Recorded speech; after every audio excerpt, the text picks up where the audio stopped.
Donc bonjour à toutes et tous, merci d'être présents pour cette première table ronde de la matinée après une keynote extrêmement inspirante et intéressante de Tariq Krim. On est tellement bien sécurisé ici que mes notes sont dans un espace fermé à clé là-bas auquel je n'ai pas eu accès. Donc il va me manquer toute mon introduction que je vais faire de tête. Heureusement, j'ai les questions que j'ai prévu de vous poser. Je vais rapidement vous présenter. Alors du coup, il y en a deux que je connais bien, que je pourrais bien présenter. Par contre, Selma et Joséphine, je vais faire de tête et je vous demanderai de prendre un micro et de ne pas hésiter à compléter. Joséphine, vous êtes ingénieure IA chez Alphon Lab, c'est ça? Et également membre du CEF6. C'est ça, tout à fait. J'ai rien, ouais, c'est bon, Non, on est très parfait. bien. Selma, bonjour. Vous dirigez le programme P16 chez INRIA. Et je vous laisse nous dire en deux mots ce que c'est que le programme P16. Donc le programme PCS, c'est un programme qui est piloté par INRIA, financé par France 2030. Et la mission, c'est de développer un ensemble de communs numériques souverains pour la science des données et l'IA. Voilà. Parfait. Marc Stulman, conseiller régional du numérique, président de Cyberoc et avocat de son État. Parfois, quand il a le temps. Bertrand Montubert, beaucoup de casquettes, mais on va en citer que deux, qui nous intéressent particulièrement aujourd'hui. Coprésident du groupe de travail sur la gouvernance de la donnée au GEPAI, le partenariat mondial pour l'IA, et président d'Equitia, une structure basée à Toulouse mais d'envergure nationale, qui travaille sur la confiance dans l'usage de la donnée et de l'IA. On est bon pour tout le monde? Parfait. Donc c'est là où du coup mes notes vont manquer pour la brillante introduction que j'ai prévu de vous faire sur les enjeux de confiance sur l'IA et la cyber. Mais en gros, puisque c'est le titre, confiance numérique quand l'intelligence artificielle et la cybersécurité se renforcent mutuellement. Quand on parle de confiance, évidemment, la cyber, c'est un des piliers de la confiance. Pas forcément le seul, mais c'est évidemment un des piliers. Et la confiance aujourd'hui, dans le numérique, dans l'IA, on en a eu un aperçu tout à l'heure, on ne peut pas faire sans. Aujourd'hui, vous voulez faire de l'IA sans confiance, ça ne fonctionnera pas. On va voir aujourd'hui en quoi les deux sont intimement liés, à la fois pour se renforcer l'un à l'autre, parfois aussi pour se challenger, voire pour se défier. On va parler donc de loi et d'éthique. On va parler peut-être de transparence et de robustesse. On va parler de... C'est là où je regarde quand même un peu mes notes, les peu qui me restent. Évidemment aussi de menaces. On va parler de toutes ces choses en commençant peut-être par vous, Selma. L'IA aujourd'hui est globalement... je reprends. On a des menaces qui pèsent sur l'IA, clairement. Est-ce que vous pouvez nous en donner quelques exemples et on verra après derrière comment la cyber peut protéger ou amplifier ces menaces, mais commencer par quelles sont les menaces aujourd'hui qui pèsent sur l'IA? Donc l'IA, les modèles d'IA sont déjà exposés aux menaces classiques qui pèsent sur un système d'information. Et en plus de ça, on va avoir des menaces qui sont spécifiques aux données, aux algorithmes des modèles d'IA. Donc on peut distinguer globalement deux types de menaces. Les menaces qui vont être en phase d'entraînement, d'apprentissage des modèles d'IA. Et puis les menaces qui vont peser sur les modèles pendant la phase d'inférence, donc d'utilisation du modèle. Alors en phase d'apprentissage, on va avoir par exemple des menaces comme l'empoisonnement des modèles, l'empoisonnement des données. Donc tout simplement, c'est venir altérer, corrompre les données pour que le modèle apprenne des choses qui sont fausses. Un exemple très parlant, ça va être par exemple un modèle de classification de spam. Dans le corpus de données, on va mettre des exemples de spam qui sont labellisés comme n'étant pas des spams, et en réalité c'est des spams, et donc le modèle va apprendre que ce n'est pas des spams, et il va avoir tendance à mal les classifier, mal les catégoriser. Dans la phase d'entraînement, on peut avoir aussi des risques de fuite de données en essayant d'inverser en quelque sorte les modèles pour remonter aux données qui ont servi à l'entraînement. On risque aussi d'avoir des menaces en phase d'inférence. Vous avez tous entendu parler du jailbreak. Donc quand on utilise un modèle d'IA générative, on va avoir par exemple des prompts qui sont bien conçus pour essayer de contourner les limitations des modèles, tous les garde-fous qu'on va avoir sur les modèles d'IA générative. Donc typiquement, on peut utiliser des prompts qui sont en langue étrangère ou qui sont encodés différemment pour venir contourner les limitations des modèles. On va avoir aussi ce qu'on appelle les attaques adversariales, venir altérer vraiment de façon minime les données en entrée du modèle. Donc c'est typiquement pour des modèles de vision, des choses qu'on ne va pas voir à l'œil nu, et le modèle va donner en résultat des résultats qui sont complètement faux. C'est le cas par exemple avec les voitures autonomes. Donc on vient altérer, mais vraiment de façon très minime, des panneaux de signalisation, et le modèle embarqué dans une voiture autonome va classifier le panneau comme étant un panneau de limitation de vitesse plutôt qu'un panneau stop, par exemple. Joséphine, peut-être à votre tour nous expliquer du coup en quoi l'IA peut, par exemple, augmenter la surface d'attaque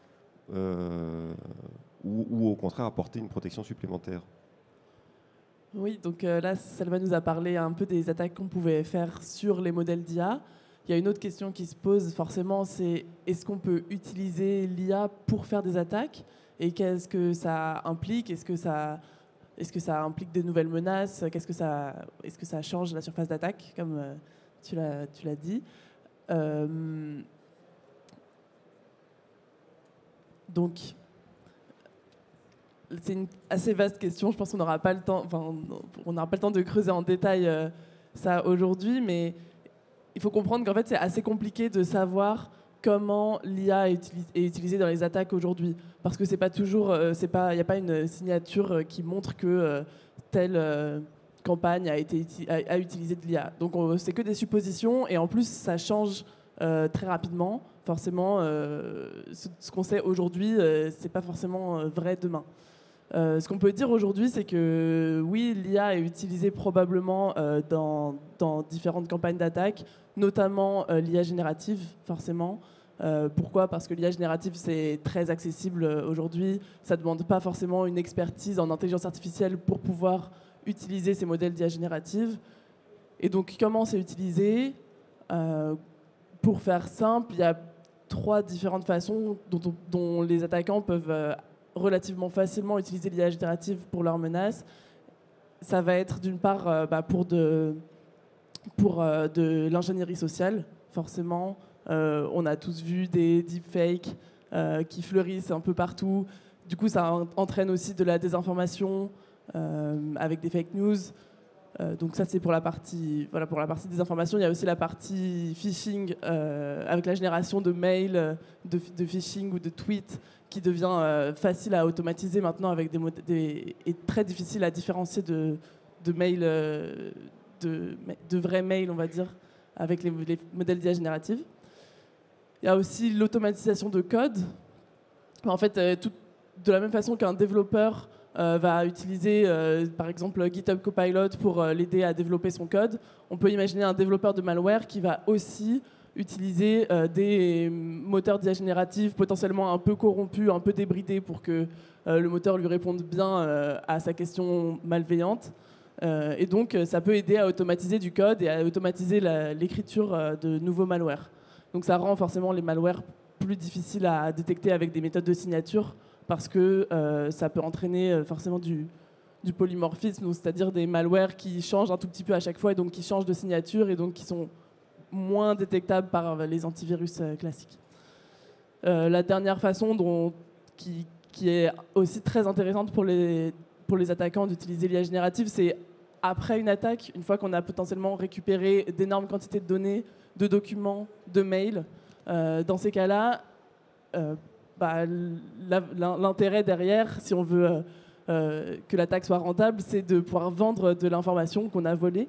Et pour récupérer l'information pertinente, tout de suite, les méthodes d'IA générative et de modèles de langage sont très intéressants pour pouvoir extraire de tous ces documents, extraire de façon automatisée les informations pertinentes. Donc voilà, on a une utilisation de l'IA plutôt en début de chaîne d'attaque et à la fin de la chaîne d'attaque. Ça permet d'automatiser les attaques donne pas forcément de nouvelles capacités. En tout cas, aujourd'hui, on n'observe pas forcément de nouvelles capacités pour les attaquants, mais ça permet plutôt de passer à l'échelle et d'automatiser les attaques et de les rendre aussi beaucoup plus rentables. Donc, ça, c'est pour la façon dont l'IA peut être utilisée de façon malveillante. Après, il faut comprendre que c'est des outils, tout comme par exemple, récemment, Google a publié un article et ils ont expliqué qu'ils avaient réussi à découvrir des vulnérabilités dans du code open source avec de l'IA générative. Ça, en fait, ça pose des questions de sécurité, forcément. Mais voilà, c'est un outil. Si c'est utilisé par des acteurs malveillants, potentiellement, ça leur permet de découvrir de nouvelles vulnérabilités et des zero day plus tôt. Mais en fait, ça peut aussi très bien être utilisé en défense, être utilisé de façon proactive par les développeurs, par les éditeurs, pour patcher ces vulnérabilités avant même que le logiciel soit publié. Donc voilà, c'est un peu un outil à double tranchant, mais qui sert aussi beaucoup à la défense. Nous, chez Arfang Lab, on utilise forcément de l'intelligence artificielle. On est éditeur de DR, donc on utilise l'intelligence artificielle pour détecter les menaces sur les terminaux, pour donc élargir aussi la couverture de notre détection. Et donc, c'est aussi très utile d'un point de vue défensif. Merci. On sait que l'une des premières faiblesses des SI, c'est l'humain. Et on sait aussi que les IA génératives impactent, voire modifient le comportement humain. Bertrand, quand on avait préparé cette table ronde, il y a eu un exemple qui était assez intéressant et que j'ai proposé de le partager aujourd'hui. Oui, effectivement, dans les multiples dangers, on a déjà eu quelques exemples qui font déjà un peu froid dans le dos, peut-être sur d'une autre nature. Moi, je suis professeur d'université et une collègue qui accompagnait un étudiant m'évoquait la manière dont cet étudiant utilisait ChatGPT en l'occurrence. Et il l'utilisait au départ pour des fins extrêmement utiles, pour s'aider à s'organiser dans son travail. Et puis au bout d'un moment, les discussions allaient vraiment bon train et il s'en est servi comme un ami conversationnel à qui il a fini par demander des conseils, jusqu'à des conseils sur son orientation. Et donc il a décidé de changer d'orientation sur les conseils de ChatGPT. Voilà. Donc, effectivement, hein, il y a le facteur humain, la faiblesse du facteur humain dans le domaine de la cybersécurité, c'est bien connu, cette question-là. Je pense qu'on franchit encore un palier supplémentaire, c'est ça que je veux dire, hein, dans la capacité à tromper. Vous l'avez évoqué sur les méthodes de phishing qui deviennent de plus en plus crédibles en réalité. Avant, on détectait plein de fautes d'orthographe, etc. Il y a beaucoup moins. Mais c'est aussi la capacité à amener à faire des choses effectivement qui sont problématiques. Et ça nous amène quand même à un besoin, il me semble, qui est un besoin de régulation. Derrière tout ça, la question, elle est bien là. Comment on arrive à mettre en place des systèmes de régulation, je pense qu'on va l'aborder hein, sans doute, pour arriver à faire en sorte qu'on ne soit pas chacun juste ramené à notre propre responsabilité individuelle de protection face à des systèmes qui massifient les capacités de manipulation. Peut-être aussi des enjeux de formation et de sensibilisation aux risques inhérents à l'utilisation des modèles d'IA et de simplement expliquer aux jeunes que ces modèles ne donnent pas la vérité absolue, qu'il y a des risques inhérents à leur utilisation. Donc je pense qu'il y a un enjeu aussi de formation. Il faut faire les deux, vous avez raison, hein, je suis tout à fait d'accord avec ça. Après, je réfléchissais à une image, je ne sais pas ce qu'elle vaut, mais je vous la livre. Si aujourd'hui vous voulez acheter par exemple une scie sauteuse, non, je vais prendre un exemple, une scie circulaire, d'accord ? Vous voyez ce que c'est une scie circulaire, c'est un peu dangereux une scie circulaire, mais c'est hyper utile une scie circulaire, hein, d'accord ? Vous voulez vraiment trancher droit dans du bois, vous allez prendre une scie circulaire. Mais quand vous achetez une scie circulaire, il y a des protections avec. Voilà, il y a un manuel, on vous forme, mais on ne vous dit pas juste, attention, il ne faut pas mettre les doigts dessus. On met une protection qui vous empêche de mettre les doigts dessus. Voilà, donc je pense qu'il faut qu'on fasse les deux. C'est pas pour dire qu'il ne faut pas faire de formation, il faut en faire énormément, mais il faut aussi des éléments quand même qui aillent au-delà de ça pour qu'on ne se retrouve pas, et c'est, je pense, toute la logique d'ailleurs de l'AI Act, à avoir des systèmes qui permettent de faire des choses qui sont véritablement dangereuses, d'où la notion notamment de système d'intelligence artificielle à haut risque, par exemple, qui est développée dans le cadre de l'IA Act. Alors la transition est toute trouvée, merci. On l'aurait préparé, ça aurait pas été mieux. Justement, Marc, sur ces cadres légaux nouveaux que l'Europe met en place depuis quelque temps, et les derniers, notamment l'AI Act, Nice 2, qui va être bientôt transcrit en droit français, qu'est-ce qu'ils apportent et est-ce qu'ils sont suffisants ? Alors, j'espère que vous avez 5 heures devant vous. Non, plus sérieusement, j'aimerais juste faire un petit pas de côté sur votre question, sur la question de la confiance.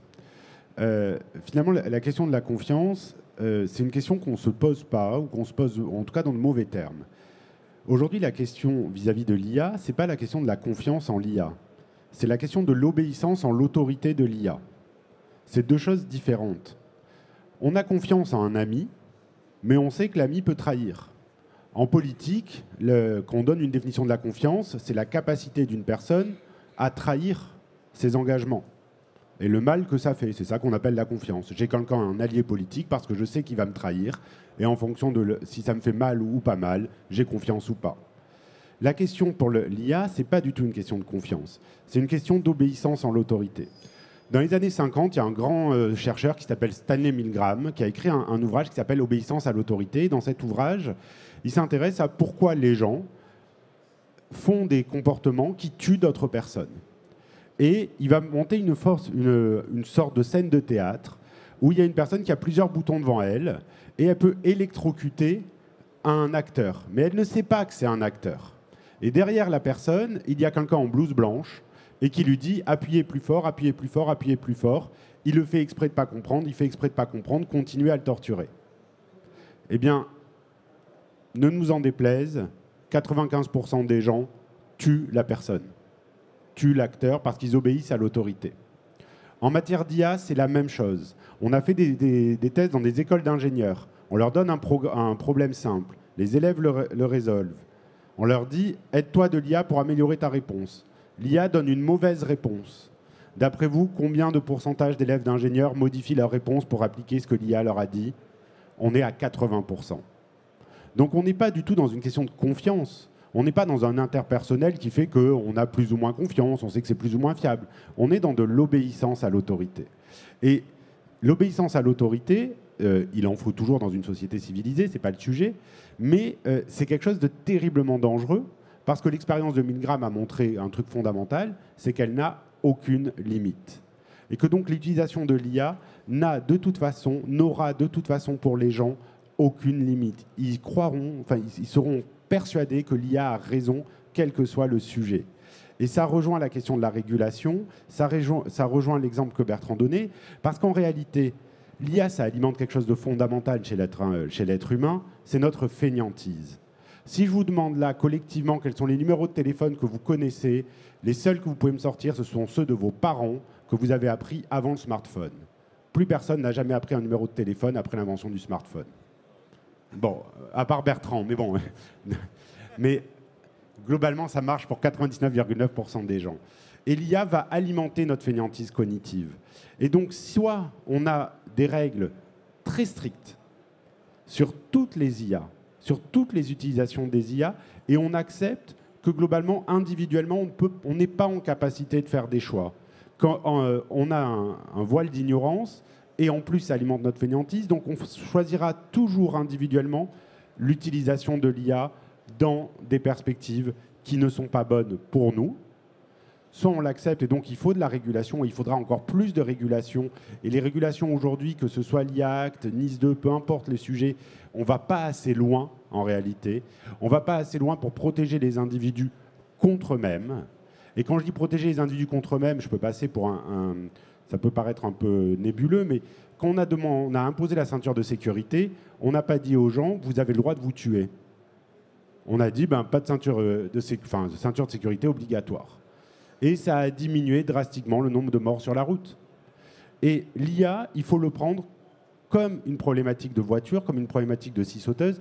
Soit on va mettre des règles très dures dans son encadrement, que ce soit dans son entraînement ou dans son utilisation, ou bien, on sera dans quelque chose où finalement on n'arrivera pas à résorber ou à avoir une utilisation raisonnable, parce que par définition, l'IA alimente la plus grande des passions humaines, ce que je vous disais, la fainéantise. Voilà. On on entend assez souvent que les réglementations imposent beaucoup de contraintes, notamment aux acteurs économiques. Et pourtant, certains parlent en plus de rajouter des cadres éthiques, des couches éthiques. Je me tourne, Bertrand, vers vous, évidemment, puisque c'est un des mantras d'Equitia. Oui. Comment on arrive à concilier les deux? Est-ce que c'est vraiment nécessaire? Est-ce que la loi suffirait pas? La loi ne suffit pas. Et d'abord, ce qu'évoquait Marc Sulman à l'instant est évidemment important.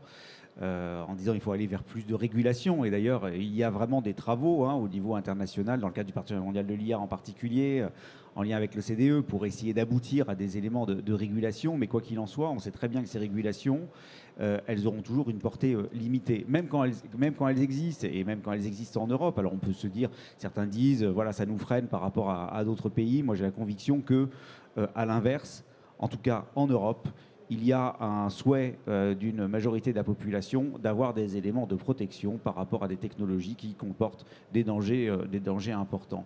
Maintenant, ces régulations, comme les IAC par exemple, ou tous les autres éléments de régulation qui existent en Europe, sont avant tout des régimes de responsabilité. Je voudrais juste insister un instant là-dessus. C'est-à-dire que ça va éventuellement dire certaines choses qui sont interdites. Il y a des choses qui, clairement, dans les AI Act, sont des systèmes d'intelligence artificielle qui ne sont interdits en termes d'exécution. Mais pour beaucoup, on va devoir auto-évaluer d'une certaine manière quel est le risque associé à un système d'intelligence artificielle et prendre des mesures en fonction de tout ça. Et donc, on va devoir assumer une forme de responsabilité. Qu'est-ce qui se passe? C'est que si vous mettez sur le marché un produit qui ne serait pas conforme, parce que vous auriez fait une auto-évaluation qui ne serait pas adéquate, vous auriez sous-estimé des risques, vous n'auriez pas pris les mesures appropriées pour ces risques, alors vous êtes susceptible d'attaque. Je parle avec un avocat, j'espère que c'est bien, on est d'accord, Marc, c'est bien le cadre. Donc ça veut dire que on n'est pas simplement dans une forme d'une grande autorité, que ce soit européenne ou nationale, avec la CNIL par exemple, qui dirait toujours oui ou non, dans un régime où il faudrait leur demander l'autorisation. On est dans un régime où on doit s'organiser en tant qu'acteur, entreprise, administration, etc., pour assumer les responsabilités qui nous sont conférées par la réglementation. Et évidemment, quand on va dans cette direction-là, il y a beaucoup de zones d'ombre. La loi, elle dit jamais, clairement, surtout dans des domaines qui bougent aussi rapidement que ceux du numérique, elle ne peut pas dire complètement tout ce qui est possible ou pas possible. Donc si on veut assumer correctement cette responsabilité, eh bien, il me semble qu'il faut rajouter cette couche d'éthique qui est importante. Cette couche d'éthique, c'est quoi, au fond? C'est une manière d'aller analyser, par exemple, une solution numérique pour évaluer si effectivement elle va aller dans le sens du bien commun ou pas. Ce n'est pas uniquement est-ce qu'elle est conforme à la réglementation, mais c'est aussi est-ce que dans le cadre de l'élaboration de cette solution numérique, on a été attentif à ce que la solution ne crée pas, par exemple, des discriminations supplémentaires. Est-ce qu'on a essayé d'avoir une approche plus frugale, puisque dans le cadre du numérique, vous le savez, la question énergétique est une question croissante. Est-ce qu'on a pris ce genre de choses en compte? Est-ce qu'on a appliqué des mesures de sécurité sur les données? Est-ce qu'on a essayé d'enlever des biais? Est-ce qu'on était dans des logiques d'explicabilité? Est-ce qu'on a appliqué une garantie humaine quand c'était nécessaire?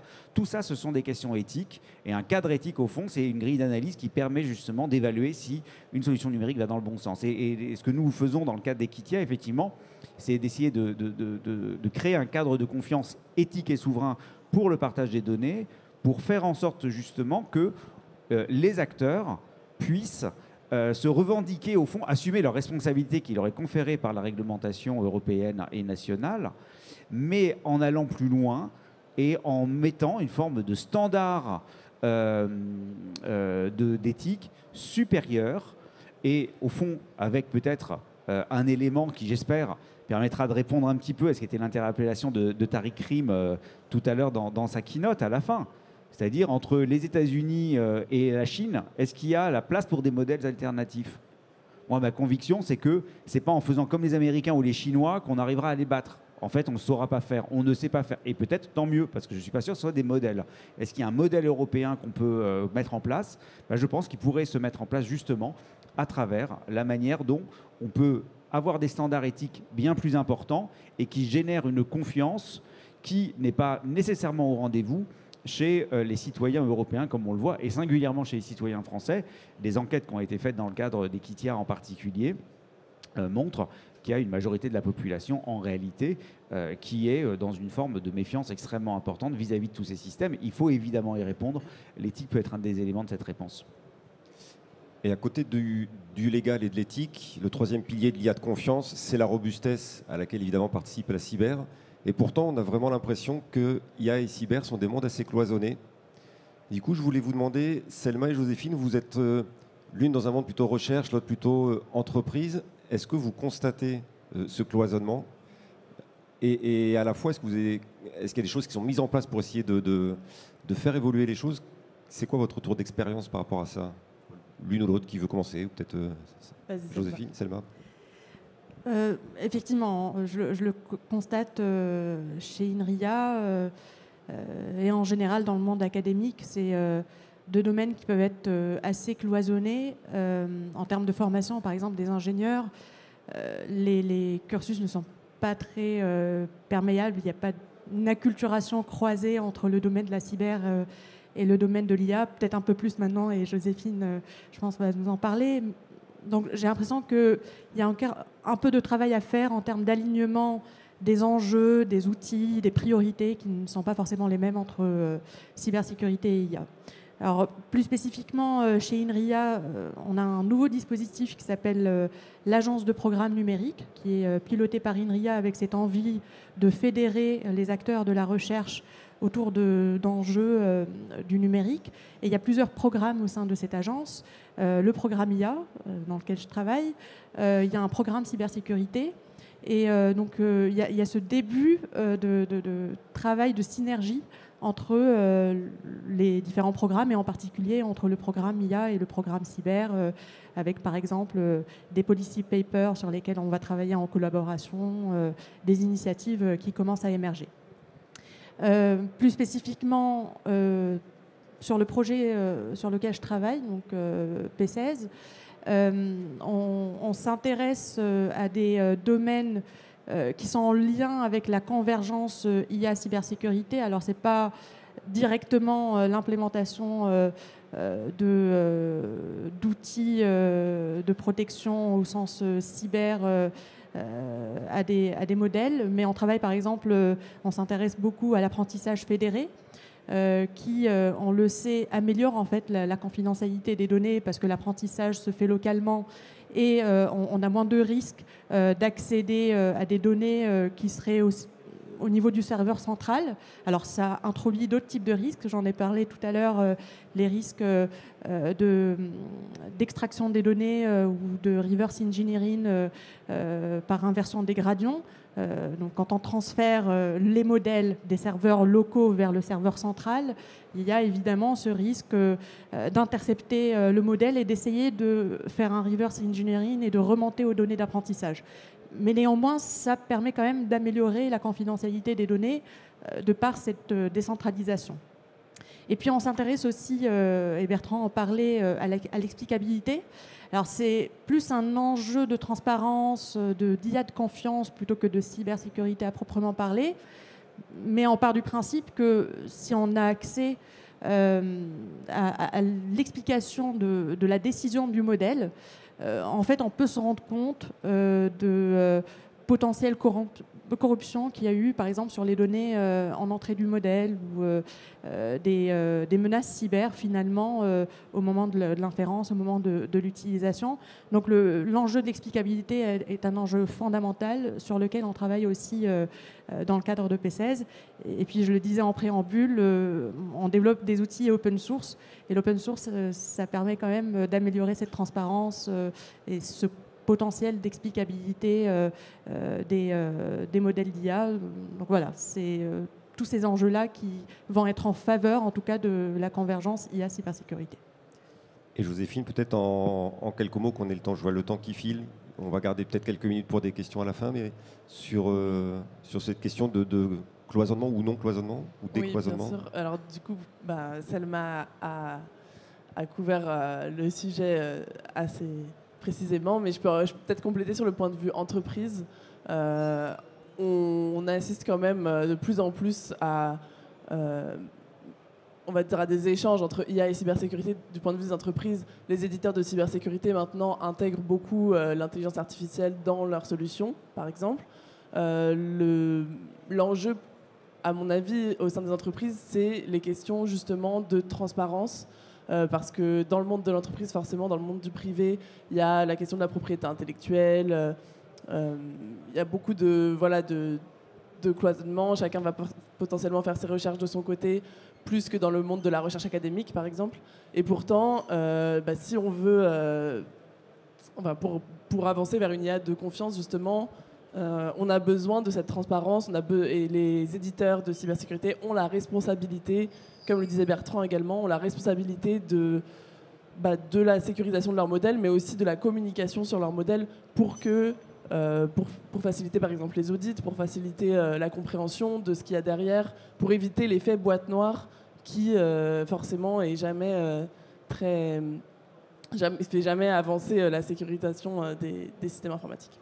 On peut aussi juste noter de l'autre côté, chez les grosses entreprises qui font de l'IA, et je pense notamment à Microsoft. Ils ont annoncé récemment un événement de Bug Bounty où ils annoncent doubler les primes pour si c'est des bugs liés ou des vulnérabilités liées à l'IA. Et ils proposent par exemple ils mobilisent toutes leurs équipes IA pour interagir avec les personnes du Bug Bounty, pour répondre à leurs questions, pour être le plus transparent possible sur leur modèle. Alors, est-ce que c'est de la très bonne communication ou est-ce que c'est vraiment sincère derrière? On verra, mais globalement, il y a quand même une avancée vers la sécurisation de l'IA chez aussi les entreprises d'IA qui s'intéressent maintenant à la sécurité de leur modèle et à la cybersécurité. Voilà, donc ça devient on progresse, on va dire. Et du coup, on voit que les cloisons tombent ou bougent. Marc, est-ce qu'il faut une cyber dédiée à l'IA?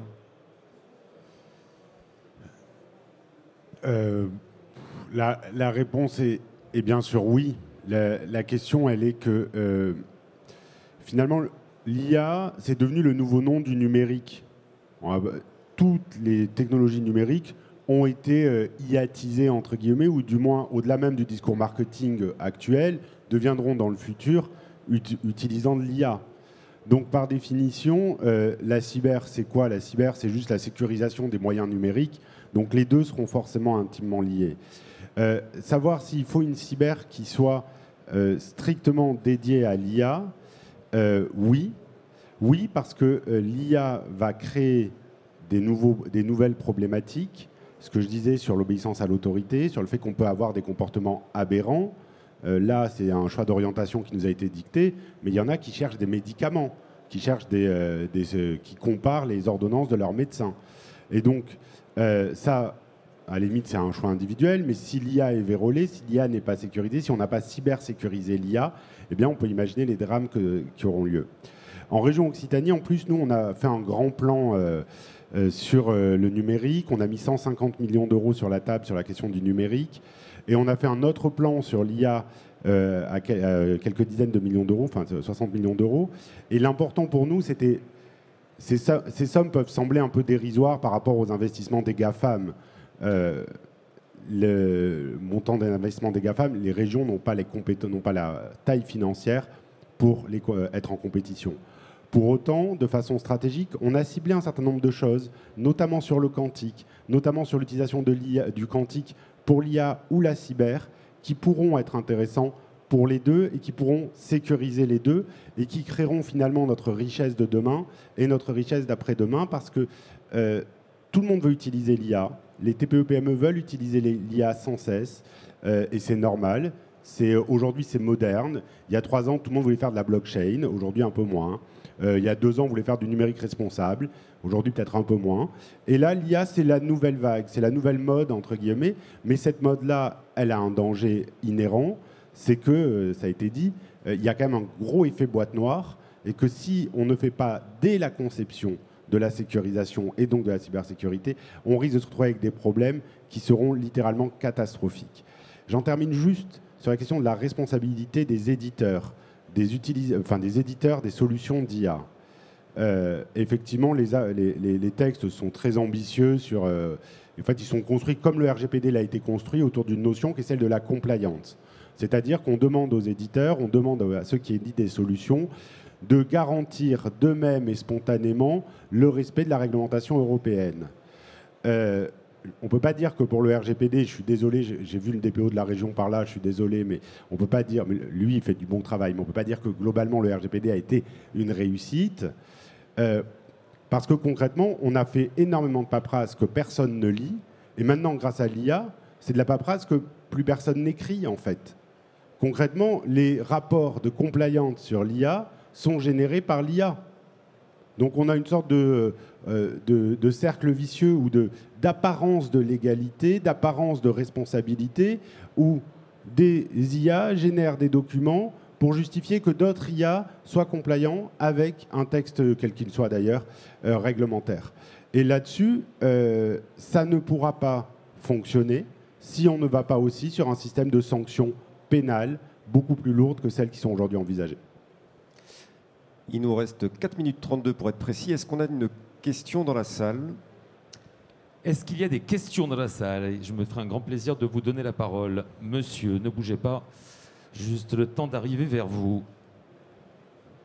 Et merci de vous présenter, s'il vous plaît. Bonjour, monsieur. Oui, bonjour, Yannick Milano, Thales. J'ai une question concernant en fait ce dont vous venez de parler là, au niveau de la responsabilité. Aux États-Unis, la Maison-Blanche a prévu du coup une nouvelle loi qui normalement devrait rendre pénalement responsables les fournisseurs de matériel, alors qu'aujourd'hui c'est plutôt le client qui subit. Donc du coup, quel en est-il en Europe ou alors en France à ce niveau-là pour l'IA? Parce que si l'IA génère un souci, quel qu'il soit, hein, est-ce que du coup le fournisseur de l'IA va devenir le responsable de ce souci ou de ce problème qui va être réalisé? Tout à l'heure, vous parliez par exemple de documentation ou autre, et qui fournit un document faux, par exemple. Alors, Merci. pendant longtemps, à l'échelon européen, le numérique, ça a été un peu le parent pauvre en matière de responsabilité. Ça veut dire que pour mettre une voiture sur le marché, vous aviez sur une voiture à 20 000 euros, il y a 10 000 euros d'équipement de sécurité et de respect des normes. C'est pour ça que les voitures en France sont un peu plus chères que dans d'autres parties du monde. Ça choque personne et tout le monde trouvait ça normal. Mais vous mettiez en place un produit numérique, vous aviez la responsabilité de droit commun, la responsabilité du Code civil, mais vous n'aviez pas de réglementation spécifique. Aujourd'hui, l'IA Act et le Cyber Resilience Act aussi, et NIS 2 et ainsi de suite, donc on a tout un chapelet de réglementation, va vers la responsabilité du producteur. Au même titre que quelqu'un qui met une voiture sur le marché, elle doit respecter les règles. Là, les IA devront respecter les règles. Alors, il y a plusieurs typologies de règles, il y a plusieurs typologies de systèmes, très sensibles, IA sensible, ou IA pas du tout sensible, ou système pas du tout sensible. On va vers la responsabilité du producteur. Et ça, c'est nécessaire, et c'est nécessaire parce que l'IA peut être beaucoup plus destructrice. Alors c'est une formidable opportunité, c'est pas le sujet, mais ça peut être aussi plus destructrice que la mise sur le marché d'un médicament, d'une voiture ou je ne sais quoi. Et donc ça, c'est le courant naturel. On va voir la transposition aussi le CRA aura pas, le Cyber Resilience Act n'a pas besoin d'être transcrit, mais je crois qu'il rentre en vigueur dans 2 ans. On verra comment ça va être intégré par les producteurs de services. Il y a des gros sujets parce que la responsabilité, les producteurs de services disent en fait, par version, ça semble être assez compliqué de certifier que la version est conforme. Si vous avez un logiciel et que vous faites 20 versions, vous seriez obligé de l'auditer une vingtaine de fois, 20 fois, ce qui pourrait être des coûts très importants pour des TPE-PME ou même pour des grands groupes. Mais pour autant, c'est la pente naturelle, c'est la pente sur laquelle on va, parce que il faut quand même se le dire, si on n'y prend pas garde, les grands groupes, de par l'utilisation de l'IA, seront responsables d'énormément de problématiques sociales, au-delà même de la destruction d'emplois, mais ça peut aller très loin sur des atteintes aux biens ou aux personnes par l'utilisation de l'IA, et donc il faut forcément une responsabilité. Bon, alors, comme il nous reste 1 minute, on ne va pas pouvoir prendre d'autres questions, mais je voulais, moi, donner la parole à Selma pour terminer, puisqu'on a la chance, et c'est assez rare dans les sujets du numérique, d'avoir une table ronde paritaire, si je m'exclus, mais moi, je ne suis que le passe-plat, Et Selma, vous êtes membre, on le disait au début, Joséphine, pardon, pas Selma du tout, Joséphine, vous êtes membre du CEF6 qui traite ce sujet de la place des femmes dans le numérique. Est-ce que là aussi, il y a du progrès qui a été fait? On parlait de décloisonnement, ça avance. Est-ce que ça aussi, ça avance ou il y a encore de la marge? Alors, je pense que forcément, il y a de la marge, mais c'est un sujet qui est en tout cas beaucoup plus conscientisé peut-être aujourd'hui. C'est difficile de se rendre compte concrètement des progrès qui sont faits, mais ce qui est intéressant, je trouve, c'est qu'il y a énormément d'initiatives et d'associations qui existent pour aborder la question des femmes en cybersécurité, et même pas que des femmes, de la mixité de façon générale en cybersécurité, qui est un vrai sujet. Je pense que Selma sera d'accord avec moi aussi. On a tous à gagner à avoir plus de mixité. Le CEF6 donc est une association de femmes en cybersécurité qui a beaucoup d'initiatives, que ce soit du mentorat, que ce soit des prises de parole, des événements. On a un stand au salon aujourd'hui, donc n'hésitez pas à venir nous voir. Et puis, au-delà du CEF6, il y a d'autres associations de CTF féminins, par exemple, ou de plus techniques potentiellement, qui sont très intéressantes et que je peux que encourager d'aller voir. Merci à tous les quatre. Désolé pour le démarrage un peu chaotique lié à ma perte de prise de notes, mais un grand merci. Merci pour votre attention. On va laisser la place à les 40 secondes de retard. Mais tout va bien. C'est parfait. C'était parfait. J'aimerais qu'on applaudisse Allez, merci à chaleureusement, vous. s'il vous plaît, nos...